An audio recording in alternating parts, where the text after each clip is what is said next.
Hi, I'm Phil Soper, President and CEO of Royal LePage.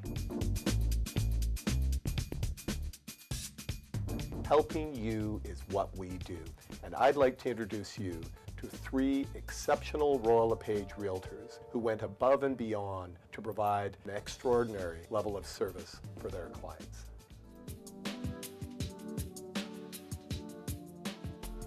When I arrived, Mary answered the door and I found her in tears. She sat me down and told me that the cancer that she had been in remission for the last 3 years had returned. She was going to need some aggressive treatment in Mexico, and unfortunately, without the sale of the home, she would not have the funds to do that. Very sad because they were a very happy family, and Jay did it, not just for the reason to sell the house, but had a heartfelt, feelings that, I'll do everything I can to help these people because they're so nice. Mary and Barry's home showed beautifully. Unfortunately, the old gas fireplace made the whole living room look old and tired. I decided that since I had a second showing booked the next day, that I would have my husband come over, pull out the fireplace, clean it up, and give the whole room a new look. Felt so much hope and promise that the house was going to sell the next day, which it did. It was really important for Mary to know that when she came back from her treatment that the new house would be set up and her family would be settled in there. And I feel so fortunate that I was a part of making that happen.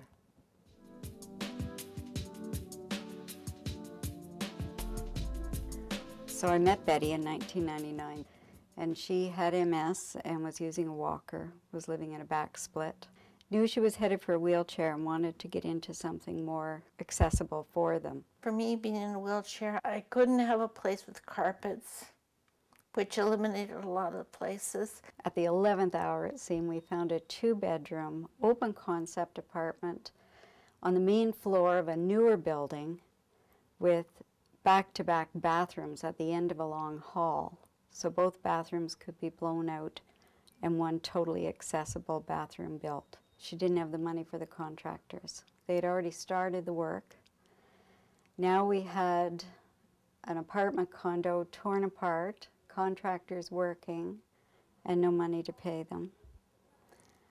So I paid them. I simply paid them. The woman had to have a place to live and she had to have a bathroom. So we paid them, told them to keep at it, and started researching grants and loans for the disabled. We've kind of developed a little friendship out of all this too.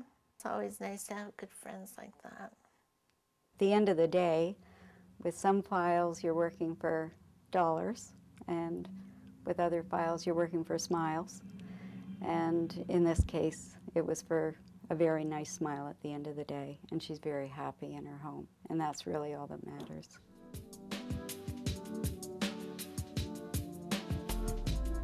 Friends of Lorianne's were living in subsidized housing in Ogden, and they wanted out. They had 4 children, 3 boys and a girl, all under the age of 8.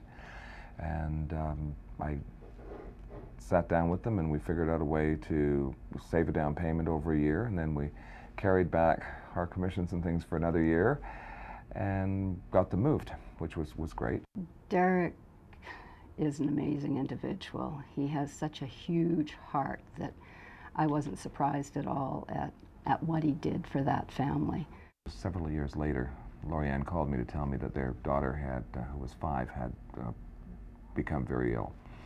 And the Make-A-Wish Foundation was sending them to Disney World, and because her big dream was to hug Minnie Mouse. So she hugged Minnie Mouse at the gates of Disney World when they got there.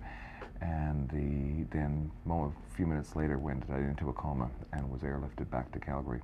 And I was speaking to Lorianne again, and I said, well, so what's happening with the boys? And she said, well, the parents are taking turns going back and forth across the city, one to be with the daughter, one to try and be at home when the boys are there, and to bring sandwiches and that back to the other one at the hospital.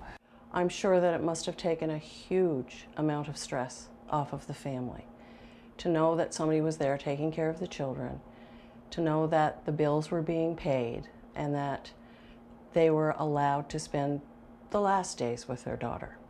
You do what you have to do, and I think the only person you need to answer to in the end is that man in the glass, and you can't lie to him, so in the mirror every morning. So as long as it feels good and you've done what you could, that's what it's all about.